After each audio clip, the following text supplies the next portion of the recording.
नमस्कार प्यारे बच्चों, 11वीं कक्षा की भूगोल विषय को आज का लेक्चर समर्पित है। आज हम लोग जो दूसरी किताब है भारत भौतिक पर्यावरण भूगोल में 11वीं कक्षा में उसका अध्ययन करेंगे।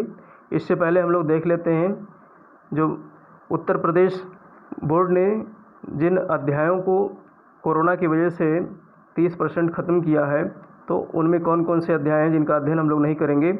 तो इसमें है संरचना तथा भू आकृति विज्ञान, इसका अध्ययन हम लोग यहाँ नहीं करेंगे। और इसके अलावा जलवायु का अध्ययन नहीं करेंगे। और साथ में ही 7वें चैप्टर प्राकृतिक संकट तथा आपदाएं, इन 3 अध्यायों का अध्ययन हम लोग नहीं करेंगे। इसके अलावा हम लोग भारत स्थिति का अध्ययन करेंगे, अपवाह तंत्र का अध्ययन करेंगे, प्राकृतिक वनस्पति का अध्ययन करेंगे, मृदा का करेंगे। तो इस तरीके से ये 4 चैप्टर हैं, इनका हम लोग यहाँ पर अध्ययन करने वाले हैं। ठीक है, तो आज हम लोग पहले अध्याय का अध्ययन शुरू करते हैं। पहले अध्याय में हम लोग देखते हैं क्या है, इसके बारे में अध्ययन करेंगे। जैसा कि भारत स्थिति, पहले चैप्टर का नाम है भारत स्थिति, यानी भारत की स्थिति क्या है विश्व के ग्लोब में, तो उसका हम लोग अध्ययन करेंगे। तो इसमें कह रहा है कि पिछली कक्षाओं में आपने भारत का मानचित्र देखा है, तो भारत का मानचित्र देख करके आप इसका पता लगाइए कि इसका अक्षांशीय और देशांतरीय विस्तार क्या है। तो आप मानचित्र में इस तरीके से देख सकते हैं इसके अक्षांशीय और इसका जो अक्षांशीय विस्तार है वो मुख्य भूमि से अगर बात करें तो 8 डिग्री 4 मिनट यहाँ से, ये 8 डिग्री 4 मिनट है, दक्षिणी बिंदु है, यहाँ से लेकर के और उत्तर में 37 डिग्री 6 मिनट यहाँ तक क्या है इसका अक्षांशीय विस्तार है। अक्षांश कुछ इस तरीके से खींचे जाते हैं, ये है अक्षांश। तो ठीक है, तो मुख्य भूमि 8 डिग्री 4 मिनट से लेकर के और 37 डिग्री 6 मिनट उत्तर तक इसका अक्षांशीय विस्तार है। लगभग 30 डिग्री अक्षांशों का डिफरेंस आता है। और अगर इसकी दक्षिणी अक्षांश की बात करें जो कि इंदिरा पॉइंट में है, तो 6 डिग्री 45 मिनट है, जो कि यहाँ पर आता है इंदिरा पॉइंट, 6 डिग्री 45 मिनट यहाँ पर आता है। ठीक है, तो इस तरीके से इसका अक्षांशीय विस्तार है। अगर देशांतरीय विस्तार की बात करें तो देशांतरीय विस्तार पश्चिम में जो है गुजरात में यहाँ से शुरू होता है 68 डिग्री 7 मिनट यहाँ से शुरू होकर के, और पूरब में 97 डिग्री 25 मिनट तक यहाँ तक इसका देशांतरीय विस्तार है। तो देशांतर रेखाएं कौन सी रेखाएं होती हैं? उत्तर से दक्षिण की तरफ खींची गई रेखाएं देशांतरीय रेखाएं कहलाती हैं। ठीक है, तो इस तरीके से ये कुछ रेखाएं हैं, इनका हम लोग अध्ययन पिछली कक्षाओं में कर चुके हैं।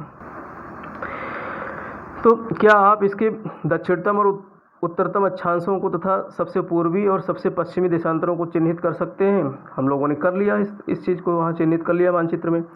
भारत की मुख्य भूमि उत्तर में कश्मीर से लेकर के दक्षिण में कन्याकुमारी तक और पूर्व में अरुणाचल प्रदेश से पश्चिम में गुजरात तक फैली है। ठीक है, जैसा कि हम लोगों ने मानचित्र में देखा कि ये उत्तर में कश्मीर, उत्तर में ये कश्मीर है, ये वाला कश्मीर से लेकर दक्षिण में ये कन्याकुमारी तमिलनाडु का हिस्सा है, यहाँ तक है ये विस्तार है उत्तर से दक्षिण। और पूरब में गुजरात से लेकर के, पश्चिम में गुजरात से लेकर पूरब में अरुणाचल प्रदेश तक। तो इस तरीके से इसका पश्चिमी और पूर्वी विस्तार है। भारत का सीमा अंतर्गत क्षेत्र आगे समुद्र की ओर 12 समुद्री मील तक फैला हुआ है। यानी कि जो इस तरीके से ये हमारा भारत है, तो इसका जो समुद्री भाग है या इस तरीके से 12 मील तक, समुद्री मील तक यहाँ तक ये फैला हुआ है, जो कि लगभग 21.9 किलोमीटर होता है। समुद्री मील एक समुद्री मील बराबर अगर बात करें तो लगभग कितना मानक होता है इसका? 72,960 इंच होता है एक समुद्री मील। और अगर खाली मील की बात करें तो 63,360 इंच होता है। ठीक है, तो ये हम लोग बॉक्स में देख सकते हैं। और अगर एक मानक मील की बात करें किलोमीटर में, तो लगभग 1.6 किलोमीटर जो है मानक मील होता है। और समुद्री मील जो कि ज़्यादा होता है 1.8 किलोमीटर, लगभग 2 किलोमीटर के आसपास होता है। तो इसीलिए 12 समुद्री मील लगभग 21.9 किलोमीटर के बराबर होता है। हमारे देश की दक्षिणी सीमा बंगाल की खाड़ी को 6 डिग्री 45 मिनट उत्तरी अक्षांश के साथ निर्धारित होती है। हम लोगों ने मानचित्र में देखा था कि जो दक्षिणी हमारी सीमा है बंगाल की खाड़ी में 6 डिग्री 45 मिनट उत्तरी अक्षांश के साथ निर्धारित होती है। आइए हम इतने बड़े अक्षांशीय व देशांतरीय विस्तार के परिणामों का विश्लेषण करें, यानी कि हमारे देश का जो अक्षांशीय और देशांतरीय विस्तार है इतना बड़ा इस तरीके से, तो इसके हम लोग क्या परिणाम होते हैं भारत में, इसका हम लोग अध्ययन करते हैं। यदि आप भारत के अक्षांशीय देशांतरीय विस्तार की गणना करें तो ये लगभग 30 डिग्री है। अगर दोनों का अंतर निकालें, ठीक है, जो कि 8 डिग्री 4 मिनट उत्तरी अक्षांश से 37 डिग्री 6 मिनट उत्तरी अक्षांश से, तो इसका डिफरेंस लगभग 30 डिग्री आएगा। इसी प्रकार से देशांतरों की अगर बात करें तो 68 डिग्री 7 मिनट पूर्वी देशांतर से लेकर के 97 डिग्री 25 मिनट पूर्वी देशांतर के बीच का जो देशांतरीय विस्तार है इसका भी अंतर लगभग 30 डिग्री आएगा, ठीक है। जबकि उत्तर से दक्षिण तक इसकी वास्तविक दूरी जो है, वास्तविक दूरी उत्तर से दक्षिण कितनी है, 3214 किलोमीटर। वास्तविक दूरी 3214 किलोमीटर है उत्तर से दक्षिण, और पूरब से पश्चिम इसकी दूरी केवल कितनी है, 2933 किलोमीटर। तो देखिए ये वाली दूरी जो है, ये वाली उत्तर से दक्षिण 3214 किलोमीटर है, ठीक। और ये वाली दूरी कितनी है, 2933 किलोमीटर। तो ये पूरब पश्चिम 2933 किलोमीटर है। इस अंतर का क्या कारण है? अब इसमें तो अंतर आ रहा है, लेकिन जो डिफरेंस हमने अक्षांशीय और देशांतरीय विस्तार में देखा था 30-30 डिग्री का था, लेकिन यहाँ पर वास्तविक जो विस्तार है वो उसमें अंतर आ रहा है। तो इसे जानने के लिए आप लोग जो प्रयोगात्मक कार्य जो भूगोल की तीसरी किताब है उसमें इसको आप जब अक्षांशीय देशांतरीय संख्याओं की गणना करेंगे तो वहाँ पर इसका उत्तर मिलेगा। यहाँ पर हम लोग अभी डिटेल में इसका अध्ययन नहीं करेंगे। हम जब इस किताब का अध्ययन करेंगे प्रयोगात्मक भूगोल का, तो वहाँ हम लोग चर्चा करेंगे, ठीक है। ये अंतर इस तथ्य पर आधारित है कि ध्रुवों की ओर जाते समय दो देशांतर रेखाओं के बीच की दूरी घटती जाती है, जबकि दो अक्षांश रेखाओं की दूरी हर जगह एक सी रहती है। आप लोग इस चित्र में देख भी सकते हैं। इस चित्र में आप लोग देखिए कि ये जो देशांतर रेखाएं हैं, ये वाली रेखाएं जो देशांतर रेखाएं हैं, इनमें देखिए किस तरीके से ये विषुवत रेखा है। इस विषुवत रेखा से जब उत्तर की तरफ जाते हैं या दक्षिण की तरफ जाते हैं तो देखिए किस तरीके से इनके बीच जो डिफरेंस है वो कम होता जाता है। इस तरीके से आप देख सकते हैं कि ये विषुवत रेखा है और इससे जब हम उत्तर की तरफ जाते हैं तो ये ध्रुवों पर जा कर के सिमट जाती हैं। तो अब इसमें इनके बीच जो गैप है, जब ऊपर बढ़ते जाएंगे तो गैप क्या होता जाएगा, कम होता चला जाएगा, धीरे धीरे घटता चला जाएगा। और भारत का विस्तार इसी क्षेत्र में है, ठीक। और इसी प्रकार से जो देशांतरीय इसका अक्षांशीय विस्तार है, अक्षांश रेखाएं देखिए आप लोग, अक्षांश रेखाएं क्या है, इसमें बिल्कुल समान अंतर है, ये बिल्कुल एक समान जो है दूरी पर खींची गई हैं। तो इसीलिए इनमें डिफरेंस ना होने की वजह से जो अक्षांशीय और देशांतरीय अंतर है दूरी में, उसमें अंतर दिखाई देता है भारत में, ठीक।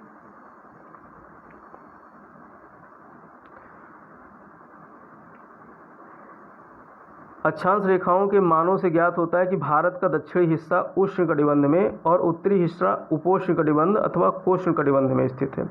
जो भारत विश्व के नक्शे में अगर हम देखेंगे तो वहाँ पर जो उत्तरी हिस्सा है, जैसे भाई अब भारत को बीचों बीच, जैसे ये भारत है, ठीक, तो भारत को इस तरीके से बीचों बीच जो रेखा गुजर रही है जिसको बोलते हैं विषुवत, वो 23.5 डिग्री की कर्क रेखा, 23.5 डिग्री की ये कर्क रेखा है जो बीचों बीच से लगभग गुजरती है।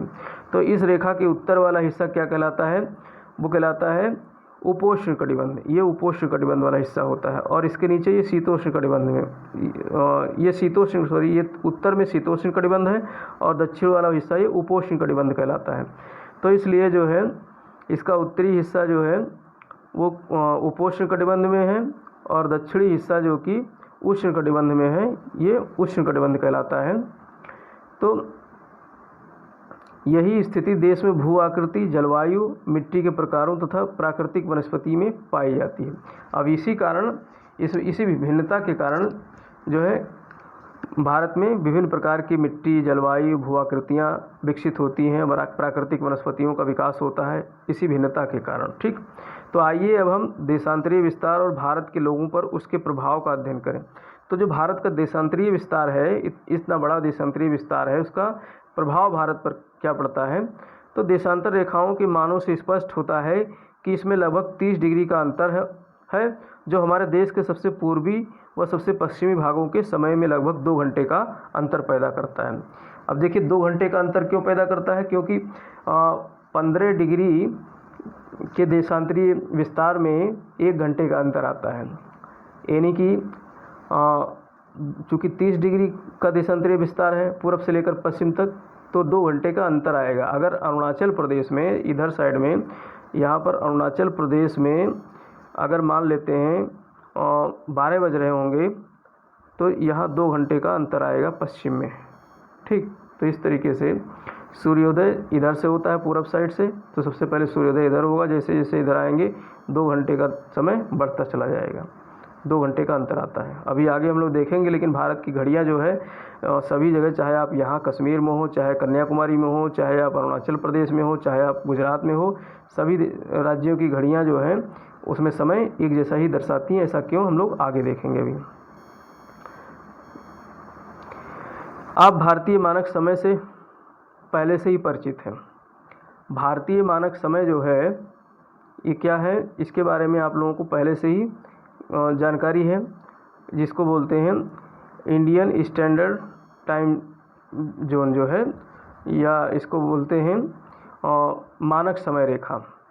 तो मानक याम्योत्तर का क्या उपयोग है। याम्योत्तर का मतलब होता है देशांतर। मानक याम्योत्तर का क्या उपयोग है, जब उत्तर पूर्वी राज्यों में जैसलमेर की तुलना में सूर्य 2 घंटे पहले उदय होता है, तो पूरब में डिब्रूगढ़, इम्फाल तथा देश के अन्य भागों में स्थित जैसलमेर, भोपाल अथवा चेन्नई में घड़ियाँ एक जैसा समय दिखाती हैं। वही चीज़ हमने बताया कि मतलब देशांतरीय विस्तार इतना होने के बावजूद भी इस तरीके से आप चित्र में समझ सकते हैं कि ये यहाँ पर जो है आपका नागालैंड है और ये राजस्थान का हिस्सा है, तो इनमें अंतर आता है, देशांतरीय अंतर आ रहा है लगभग 30 डिग्री का। इसके बावजूद भी यहाँ की घड़ियाँ और यहाँ की घड़ियों में समय बराबर क्यों दिखाती, वही चीज़ ये कह रहा है कि समय में क्यों बराबर रहती हैं, इनकी घड़ियाँ क्यों एक जैसे समय दिखाती हैं। तो ऐसा क्यों होता है, भारत के कुछ ऐसे स्थानों के नाम लिखिए जिनमें से मानक याम्योत्तर गुजरती है। तो ये इसलिए होता है कि मानक याम्योत्तर जो है रेखा एक, मानी कि एक भारत के बीचों बीच से लगभग, अभी एक चित्र है उसके माध्यम से आप देख सकते हैं। इस चित्र में देखिए ये है IST, इंडियन स्टैंडर्ड लाइन होती है, इसके बाद छत्तीसगढ़, फिर उड़ीसा और फिर आंध्र प्रदेश। तो इस तरीके से इन 1 2 3 4 5 यानी कि उत्तर प्रदेश, मध्य प्रदेश, छत्तीसगढ़, उड़ीसा और आंध्र प्रदेश, इन 5 राज्यों से गुजरती है। ऐसा आप ध्यान रखिए कि जो मानक समय है, भारतीय मानक समय कितने राज्यों से गुजरती है, 5 राज्यों से गुजरती है, उत्तर प्रदेश, मध्य प्रदेश, छत्तीसगढ़, उड़ीसा और आंध्र प्रदेश। तो इन 5 राज्यों से गुजरती है, इसीलिए यहाँ पर घड़ी के समय को निर्धारित किया जाता है। तो जो समय यहाँ होगा वही समय पूरब में होगा, वही समय पश्चिम में होगा। यही कारण है कि भारत में सभी राज्यों में सभी स्थानों पर घड़ियों में एक जैसा समय दिखाया जाता है, बावजूद कि जो है एक स्थान से दूसरे स्थान के बीच देशांतरीय अंतर होने के बाद भी, क्योंकि मानक रेखा एक मानी गई है। ठीक है, और जो कुछ बड़े देश होते हैं जैसे अमेरिका है, वहाँ पर विस्तार ज़्यादा है, USA का, अमेरिका का, तो वहाँ कई मानक रेखाएं निर्धारित की गई हैं, इसलिए वहाँ की घड़ियों में भी अंतर देखने को मिलता है।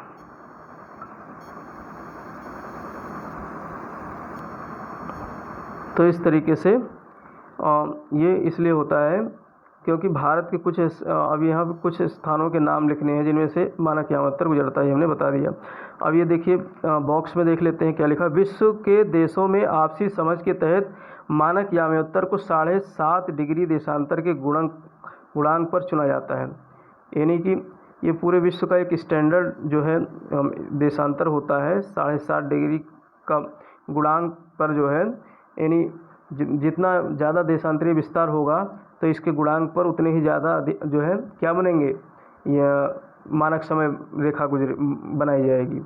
लेकिन भारत में चूँकि अब इसका गुणांक देखेंगे तो 7.5 का मतलब 15 और 15 20 से गुजारेंगे तो 15 डिग्री एक तरफ हो गया, 15 डिग्री दो तरफ हो गया, तो यानी कि एक ही मानक समय गुजरेगा। तो इसलिए 7.5 डिग्री देशांतर के गुणांक पर जो है चुना जाता है। यही कारण है कि 82.5 डिग्री पूर्व यमोत्तर को भारत की मानक यामोत्तर चुना गया है। भारतीय मानक समय ग्रीनविच माध्य समय से 5.5 घंटे आगे है, यानी 5 घंटे 30 मिनट आगे है ग्रीनविच टाइम से। कुछ देश ऐसे हैं जिनमें अधिक पूर्व पश्चिम विस्तार के कारण एक से अधिक मानक देशांतर रेखाएं हैं। उदाहरण स्वरूप संयुक्त राज्य अमेरिका, ठीक है, इसमें 6 कटिबंध हैं, 6 समय कटिबंध हैं। संयुक्त राज्य अमेरिका में कितने हैं? 6 समय कटिबंध हैं, ठीक।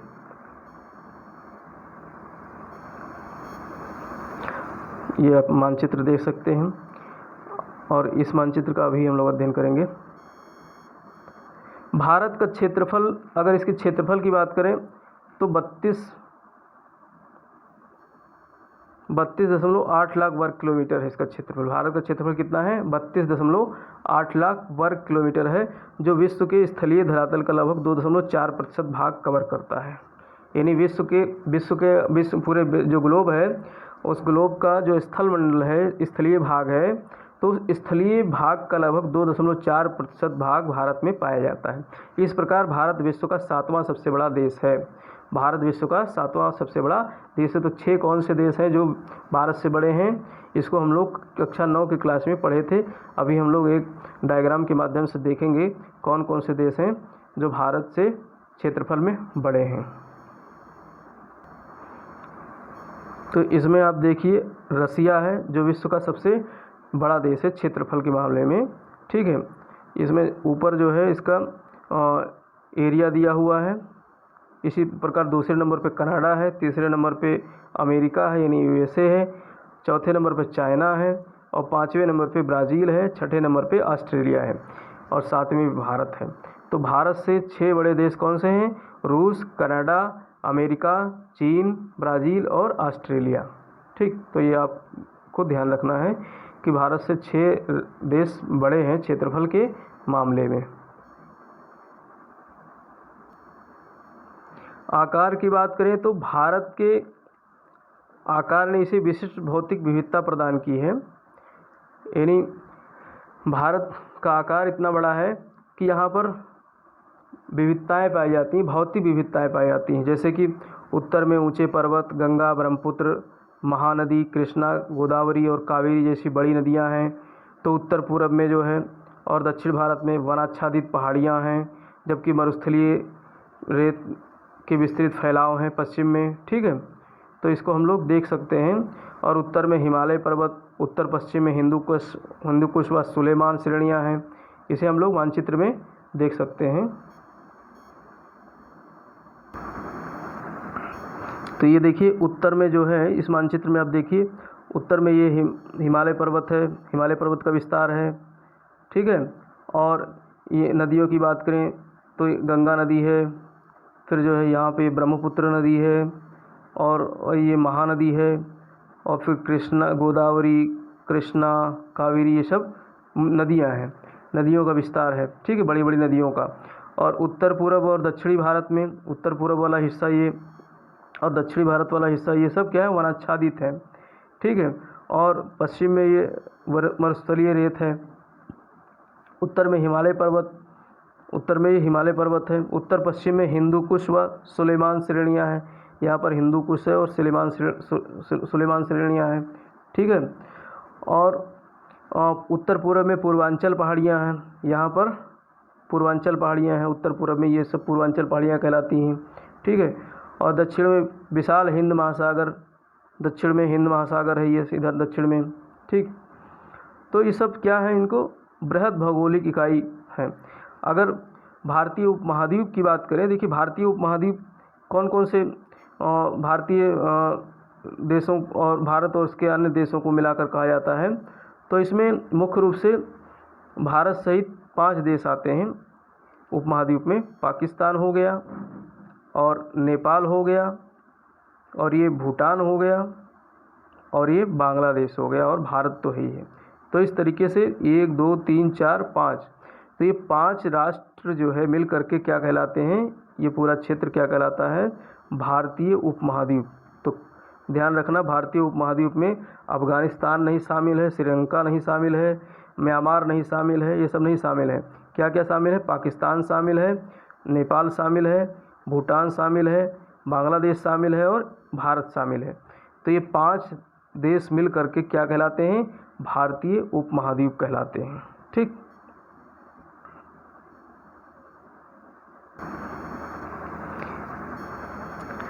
भूतकाल में हिमालय अपनी अन्य श्रेणियों के साथ एक मजबूत भौतिक अवरोधक की भूमिका निभाता रहा है। यानी समय जो बीत गया है, उस बीते हुए समय में हिमालय जो है एक मजबूत जो है भौतिक अवरोधक के रूप में भूमिका निभाता रहा। नहीं तो बहुत सारे आक्रांता भारत की तरफ चले जाते हैं, लेकिन फिर भी खैबर, बोलन और शिपकिला, नाथुला, बोमडिला जैसे कुछ पहाड़ी दर्रे हैं, इन दर्रों को पार करके जो है आक्रांता भारत आते रहे, लेकिन इन्हें पार करना बहुत मुश्किल भी है। हिमालय पर्वत ने भारतीय उपमहाद्वीप को एक अद्वितीय पर्वतीय क्षेत्रीय पहचान स्थापित करने में सहायता की है। ठीक। भारत के भौतिक मानचित्र का हवाला देते हुए देखिए, यहाँ पे एक प्रश्न टाइप का जो है स्टेटमेंट है। भारत के भौतिक मानचित्र का हवाला देते हुए आप उन भौतिक विविधताओं का वर्णन कर सकते हैं जो कश्मीर से कन्याकुमारी और राजस्थान में जैसलमेर से मणिपुर में इम्फाल तक यात्रा करते समय आपके मार्ग में आएंगे। ठीक है। तो ये आप जो है मानचित्र से समझ सकते हैं, देख सकते हैं। भारत का प्रायद्वीपीय भाग हिंद महासागर की ओर उभरा हुआ है।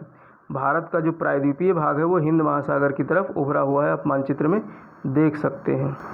इस तरीके से ये इस प्रकार से ये भारत का प्रायद्वीपीय भाग हिंद महासागर में ऐसे निकला हुआ है, उभरा हुआ है। तो इसे जो है देख सकते हैं। और जो हमने कहा था कश्मीर से कन्याकुमारी तक अगर आप यात्रा करते हैं, जैसा कि प्रश्न था कि भारत के भौतिक मानचित्र को देख करके जो भौतिक विविधताएं हैं इनका वर्णन आप कर सकते हैं। जब कश्मीर से कन्याकुमारी चलेंगे तो क्या क्या भौतिक विविधताएं मिलेंगी आपको, जो है पहाड़ी क्षेत्र मिलेगा, फिर जो है रेगिस्तानी क्षेत्र मिलेगा, फिर मैदानी क्षेत्र मिलेगा, फिर आगे चल करके जो है पठारी क्षेत्र मिल जाएगा, फिर तटवर्ती क्षेत्र मिलेगा। तो इस तरीके से आप यात्रा करते समय इन सारी भौतिक विविधताओं को देख सकते हैं। और इसमें बहुत सारी नदियों की घाटियों को पार करना पड़ेगा आपको चलते समय। और इसी प्रकार से आप जो है जब जैसलमेर से मणिपुर की तरफ जाते हैं, ये इधर से जब पश्चिम से पूरब की तरफ जाते हैं तो भी बहुत सारी विविधताओं को आप पार करते हैं। ठीक है। जैसलमेर जैसे मरुस्थलीय क्षेत्र से चलते हुए फिर पहाड़ी क्षेत्र की तरफ पहुंचते हैं। तो ये तो हमने देखा कि किस तरीके से भौतिक विविधताएं हम लोग देखते हैं भारत में। भारत का प्रायद्वीपीय भाग हिंद महासागर की ओर उभरा हुआ है तो हमने देख लिया।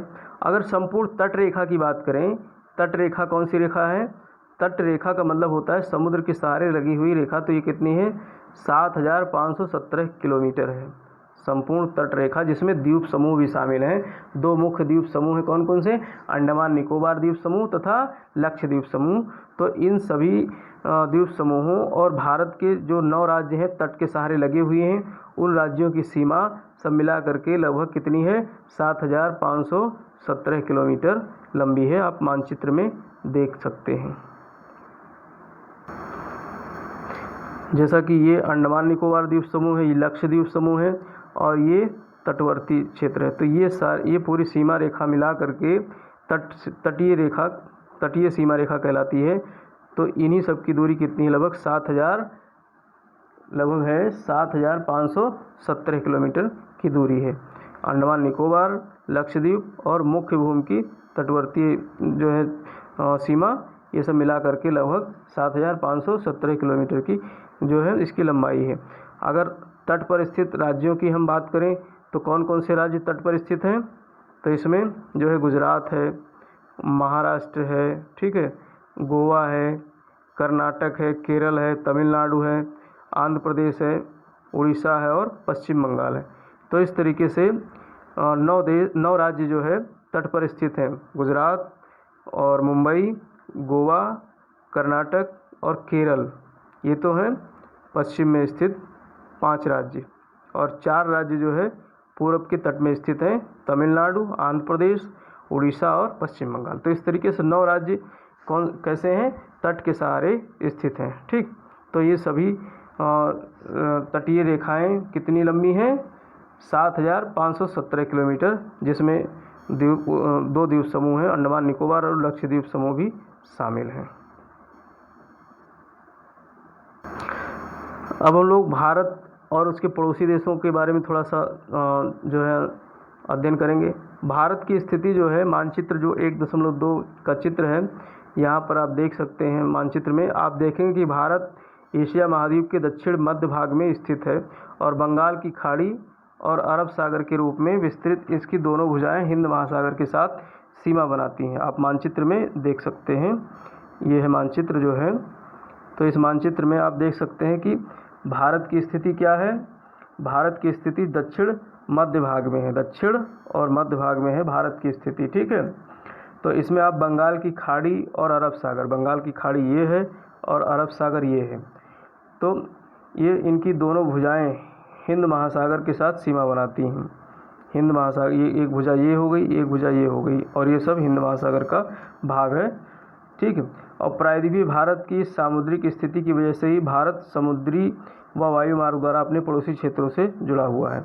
तो आप ये देख सकते हैं कि भारत जो है ये वायु मार्ग है, ये है वायु मार्ग, इस तरीके से अपने पड़ोसी देशों के साथ वायु मार्ग, और ये समुद्री मार्ग है, इसके सहारे से जो है ये जुड़ा हुआ है भारत अपने पड़ोसी देशों से।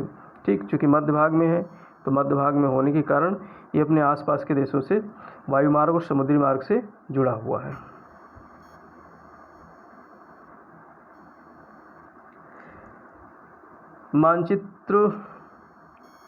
मानचित्र को देखते हुए भारत के पड़ोसी देशों की एक सूची बनाइए।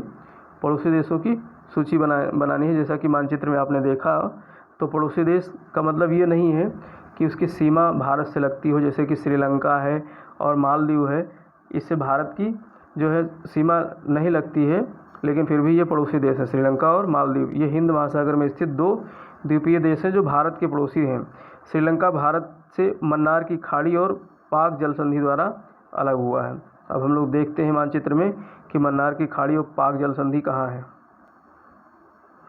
इस वाले मानचित्र में आप देख सकते हैं, ये है पाक जल संधि और ये है मन्नार की खाड़ी। ये वाली खाड़ी है मन्नार की खाड़ी और ये है पाक जल संधि।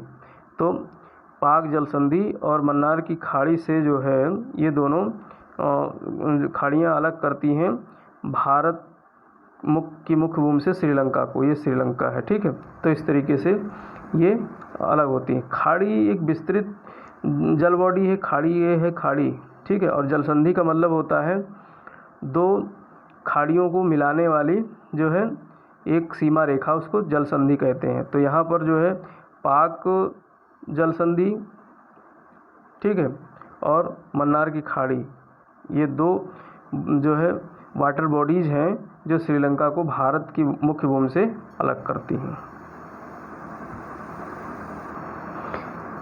क्या आप सोचते हैं कि आज के आधुनिक युग में भौतिक दूरी अपने पड़ोसी देशों से अंतःक्रिया करने में बाधक है? हमने किस प्रकार भौतिक दूरियों द्वारा पैदा किए गए यात्रा के घर्षण को तटस्थ किया है? अब चूँकि आज का जो है समय इनोवेशन का है, हवाई संचार का है, तो इसलिए दूरियां, भौतिक दूरियां कम हुई हैं। ये सब बाधाएं खत्म हुई हैं। बड़े बड़े पर्वतीय बाधाएं सब क्या हो गई हैं, ख़त्म हो गई हैं। तो इस तरीके से ये चैप्टर हमारा यहाँ पर पूर्ण होता है।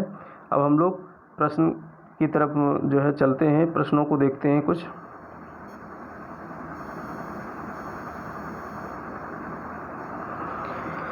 इसमें टिक लगाने वाले प्रश्न, पहला है निम्नलिखित में से कौन सा अक्षांशीय विस्तार भारत की संपूर्ण भूमि के विस्तार के संदर्भ में प्रासंगिक है?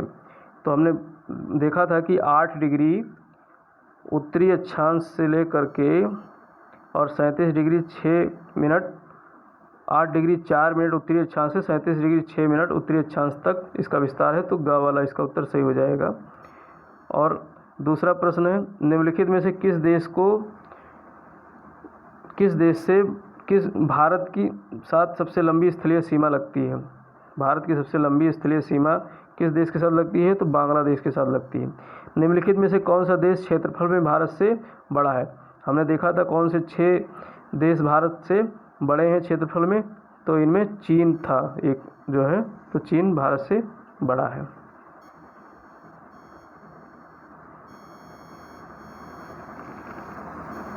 चौथा प्रश्न है, निम्नलिखित याम उत्तर में से कौन सा भारत का मानक याम उत्तर है। मानक याम उत्तर जो जहाँ से भारत के समय घड़ियों का निर्धारण किया जाता है, तो 82.5 डिग्री पूर्व है, पश्चिम नहीं है, पूर्व, याद रखना। अगर आप एक सीधी रेखा में राजस्थान से नागालैंड की यात्रा करें तो निम्नलिखित नदियों में से किस एक को आप पार नहीं करेंगे, ठीक है। तो यमुना को भी पार करेंगे, ब्रह्मपुत्र को भी पार करेंगे, गंगा को भी करेंगे, लेकिन सिंधु नदी को पार नहीं करेंगे। तो इस तरीके से ये टिक मार्क वाले प्रश्न थे। और 30 शब्दों वाले प्रश्न हैं, इन्हें आप पढ़िएगा, समझिएगा और लिखिएगा। अगर समझ में नहीं आता है तो कमेंट बॉक्स में कमेंट करके मुझसे पूछ भी सकते हैं। इसी के साथ आज का ये वीडियो लेक्चर यहीं पर समाप्त होता है। जय हिंद, जय भारत।